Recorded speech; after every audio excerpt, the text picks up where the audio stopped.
Okay, I watched Sky last night, and on it there was a program about this woman being stalked, and straight away it made me remember the time I was being stalked once by a woman, and of course this woman was being stalked by a man. And most of the programs are about women being stalked, but men get stalked as well. And I got a good story about that because this story is in my book. And a good friend of mine said to me, "Why don't you start doing videos about stories that are true or in your book?" And when I saw that last night, I thought, right, I got a good story about when I was stalked, and I'll do a video about that. And I got a few on already on YouTube, and also you'll see by my other videos, I've become popular for sleeping with so many women. But women have always been my downfall, you know. Of course, I'm 65 now this September 2014, and I don't bother now. But what I do now is just promote my books and do stories, and people can't get over the experiences I've had with women over the years. And this particular incident happened back in spring of 1986. As always, on a weekend, I'd have my children one weekend, and the following weekend, then I'd go to my friends and go to the local nightclub. Either Carmarthen or Llanelli, and always trying to chat up a woman. A lot of my friends would go to a nightclub and just sit down and drink there, but me, I was out dancing and trying to chat somebody up, and I was always managing to chat somebody up. As a good friend of mine said once, I go around them all to make sure that I do get somebody who'll say yes.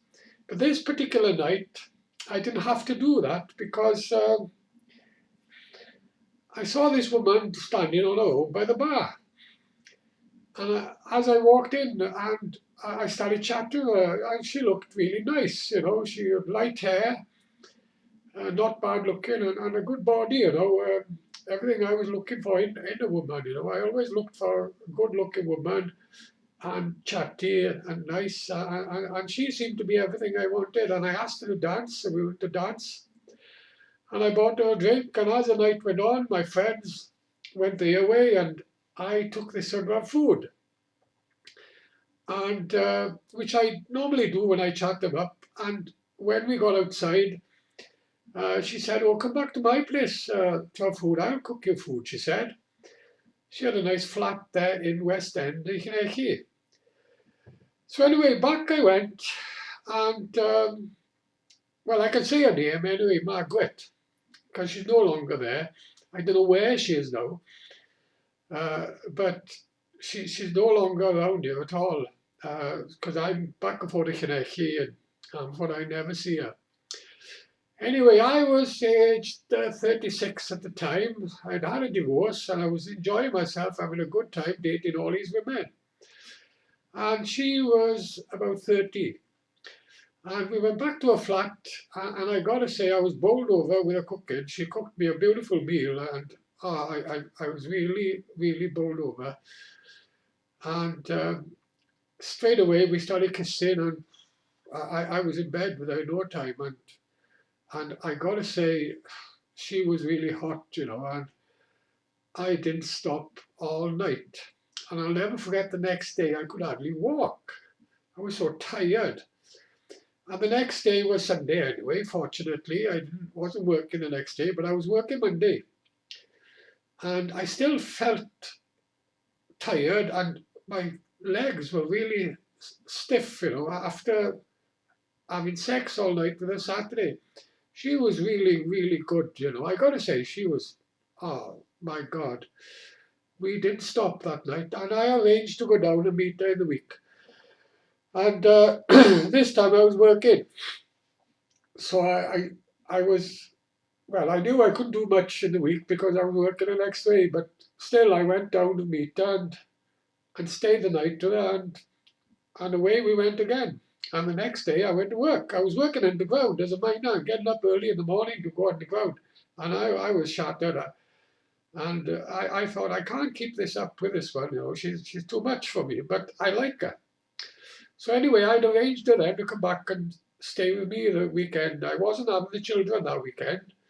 I'd had the children, I was having the children one weekend on a Saturday when I was working afternoons. No, when I was working days, sorry. And then I was going out to, I was having them on a Saturday, one weekend on a Friday, next weekend. And I was fitting my children in, my 3 children, with dates. And I was trying not to clash them. I was trying not to do, I couldn't do the both. I have the children and I've women there, otherwise my ex-wife wouldn't allow it. So I was trying to fit them in. And so I think it was a Friday then, I asked her to come down. And I had the children on a Saturday, something like that. Anyway, she came down to stay the night on a Friday, and again, we didn't stop. And it was a nice break for me that Saturday. I had my children there, where I enjoy staying in, having a bottle of wine, and watching a film with my children. But she had wanted to come back Sunday as well. So, okay, I told her. So she came back Sunday again. And I was working afternoons though that following week. So we were at it all night Sunday again. I couldn't believe she was so hot, and I was really taken in by this because she was so good, one of the best I'd ever had in bed, and she would she'd do anything for me, absolutely anything. Anyway, we got up the next day and I went to work and she said, "Can I stay here and see you tonight?" She said, "And I'll make food for you when you come home," she said. And I said, "Oh, okay then," I said, because she seemed too good to be true. And she was too good to be true.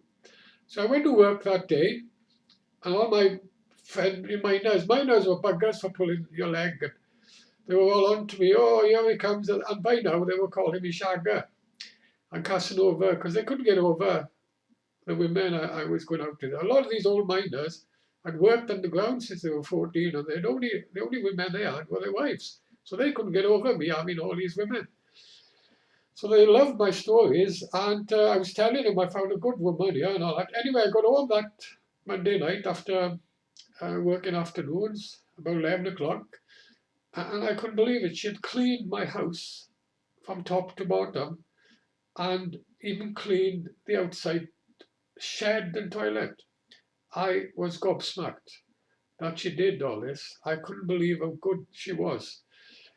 And again, she stayed the night again. And the following day, she asked me if she could stay again.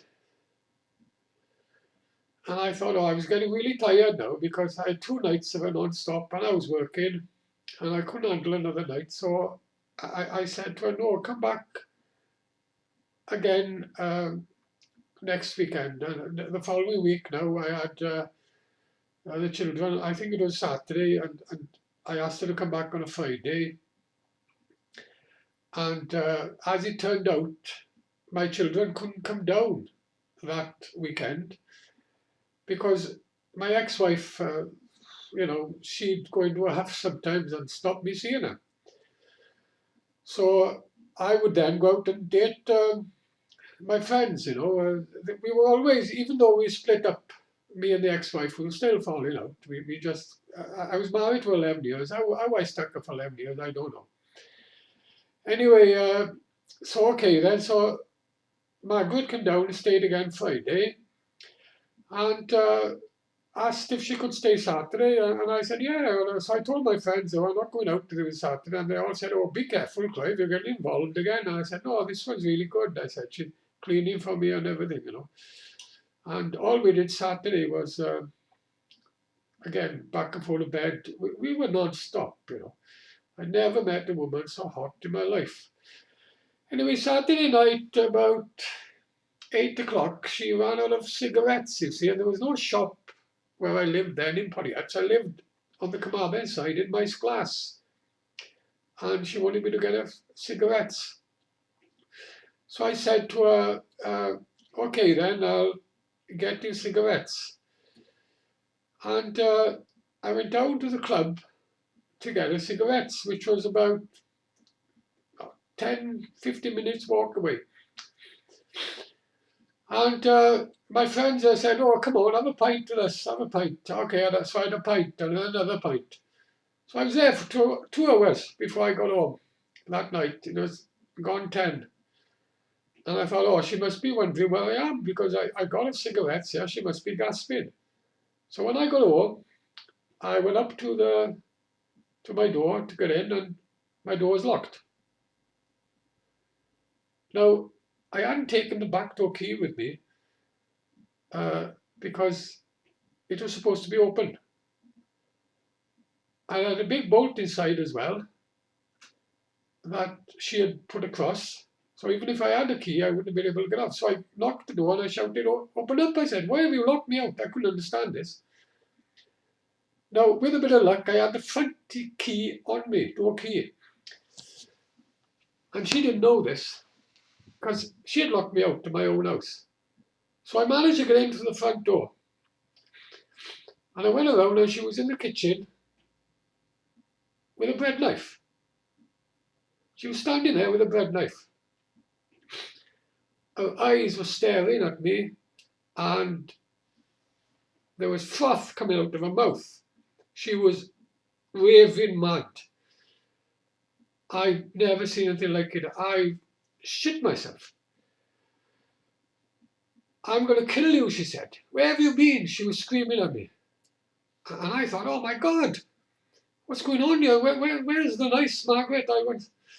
So what I did, I picked up a chair. And funny enough, I've been watching lion tamers holding lions back. He was in a chair. So I picked up a chair.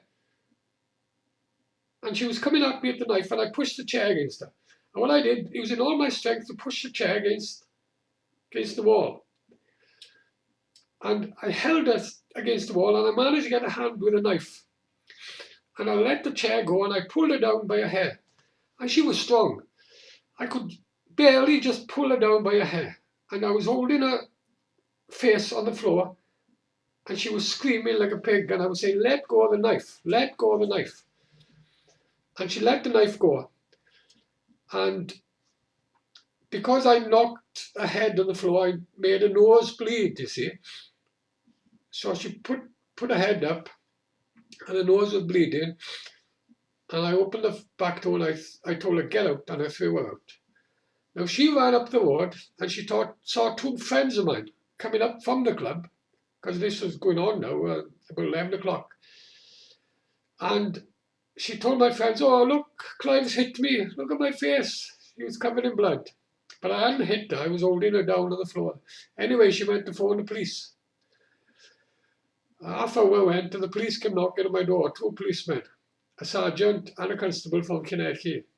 And I opened the door, and they said, excuse me, but this woman's got nowhere to live. She's living with you. And I said, no, sorry, she doesn't live with me. She got a flat in Llanelli, I said, and she just pulled a knife on me. Well, she claims that you've hit her. And I said, no, I held her down, and unfortunately, her nose is going to bleed. Anyway, the sergeant turned around and said to me, it's okay, we know about her. We've had trouble with her before. And they took her away. And this was the start of a long stalking event that I was getting with her. Because the following weekend, I finally had the kids down. And I was sitting there on a Saturday night watching a movie with the kids, and a knock comes on the door. And I knew it was her. I just knew it was her.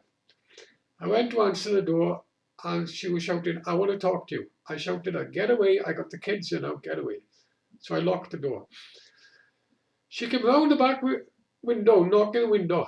And my kids were saying, who's that? I said, oh, it's an ex-girlfriend, just passed by. And she kept on knocking and shouting, I love you, I love you. And I was getting worried now because I had the kids, because I didn't know if she had a knife or anything. So I told my eldest daughter, Melanie, well, she was in the back, and I was there with the two youngest kids. So I told my eldest daughter, run up to the phone, quick, I said, give her money. I didn't have a phone then in the house, you see, or mobile.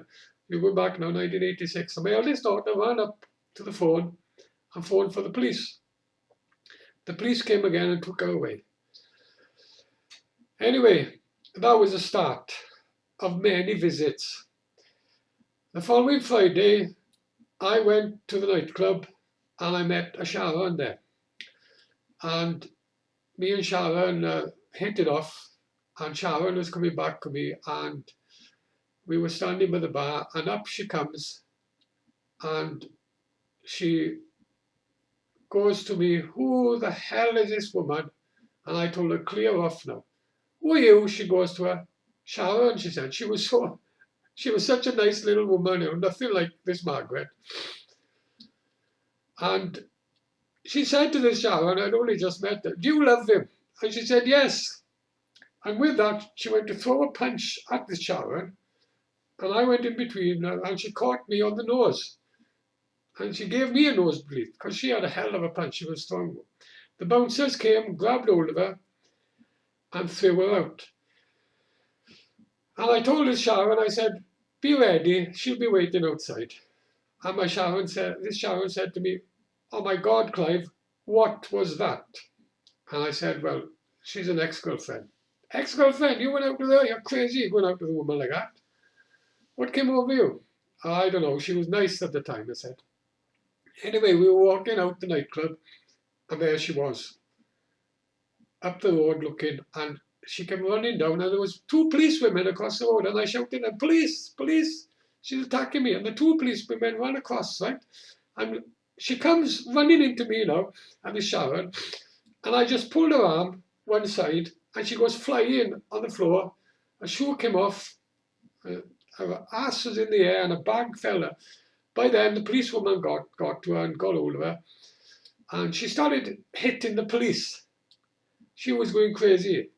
And two policewomen, and they had their colleagues now pulled up in a car, and they dragged her into the car, and she was hitting her. And that story came out of the Star, which was embarrassing because my friends were telling me at work, and they said, "Clive, we go to town, we fight with men. You go to town, you fight with men."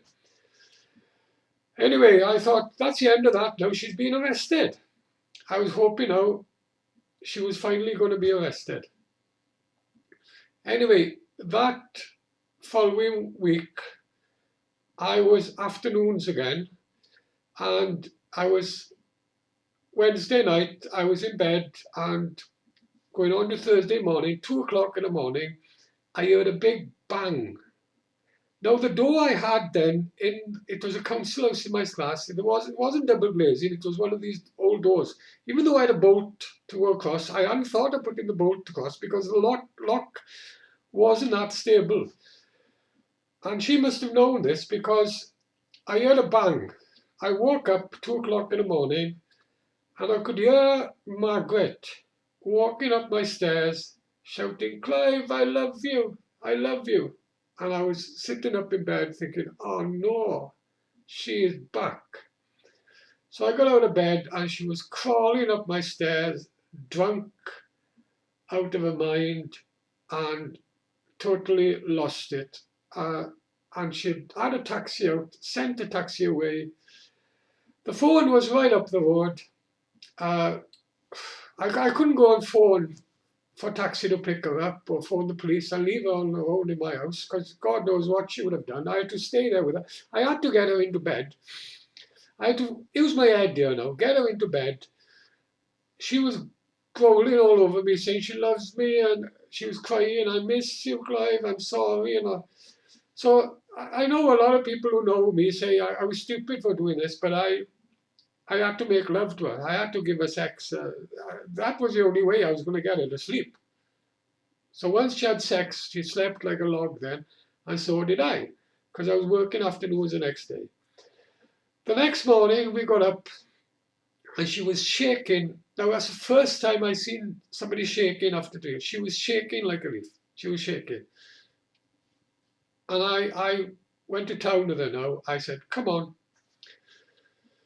I'm taking him home," she said. And she said, I can't. I got to have a drink," she said. "I'm shaking. I got to have a drink. I got to have something." "I'm taking him home," she said. I got her the dress. I didn't have breakfast. I just took her on the bus I had no car then. Of course, I was 20 years without a car myself, right? I've only had a car back now, last 7 years. And I took her on the bus into Llanelli, and we got off the bus, and we walked through the arcade towards where she lived. And I said to her, right, you keep away from my place now, I'm going to kill you, I said. I've had enough of you now, keep away from my place. And with that, she threw a punch at me, missed, I ducked, and I started running, and she started running. She started chasing me. I was running through Llanelli, and there was people I know saying, Clive, what's going on? I said, I'll talk to you again, I got a psycho after me. She was running after me through Llanelli.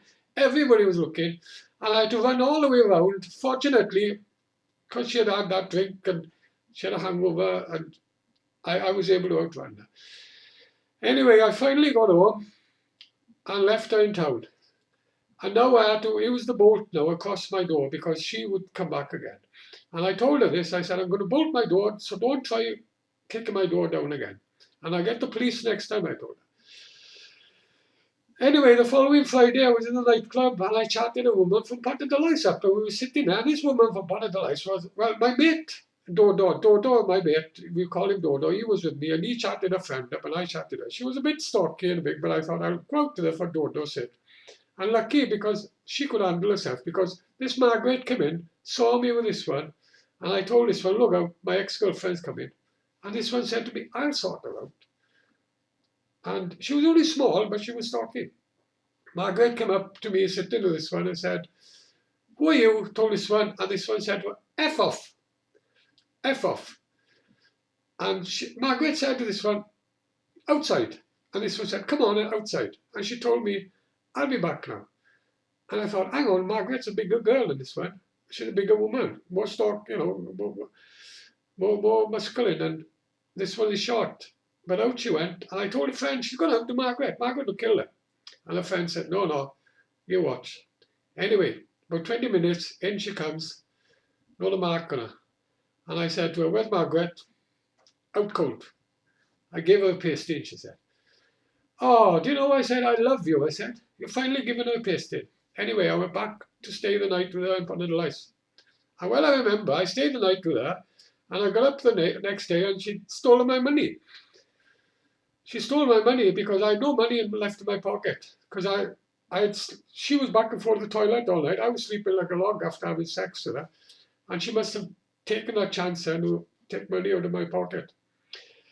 And I thought, that's it. Finally go shot to Margaret. She's on a pasty now, she'll keep away. No way.